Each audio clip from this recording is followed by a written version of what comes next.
मंत्रीपुत्र विकास गोगावले यांचा विजय झालेला आहे. पहिल्यांदा लोकप्रतिनिधी झाला आहे गोगावले यांच्या कुटुंबातनं. आपण काय सांगाल? खरं तर मायबाप जनतेचे मनापासून आभार मानतो. 2 वेळेला माझी आई, 2 वेळेला वडील जिल्हा परिषद सदस्य होते आणि 5व्यांदा आता मी आणि 4 वेळेला शेठ मंत्री आमदार आहेत आणि आज मंत्री आहेत. त्याबद्दल या संपूर्ण शिवसैनिकांचं ज्यांनी माझ्यावरती विश्वास दाखवला त्यांचं मी अत्यंत मनापासून आभार मानतो आणि त्यांचा 5 वर्ष हा विकास गोगावले सेवेकरी म्हणून या ठिकाणी काम करेल अशा पद्धतीचा शब्द मी. तुमचं नाव चर्चेत आल्यापासून वेगळ्या प्रकारे विरोध केला गेला, तुम्हाला अडचणीत आणण्याचा प्रयत्न, त्यानंतर देखील सीट विन झालेली आहे.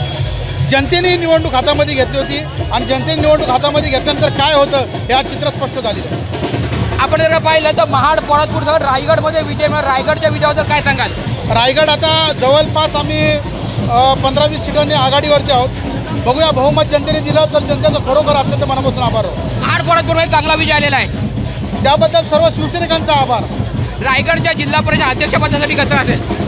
हे पक्षश्रेष्ठी आदरणीय शिंदेसाहेब, आदरणीय डॉक्टर श्रीकांत शिंदे असतील आणि आदरणीय भरतशेठ गोगावले ठरवतील ते आम्हाला निर्णय मान्य राहील.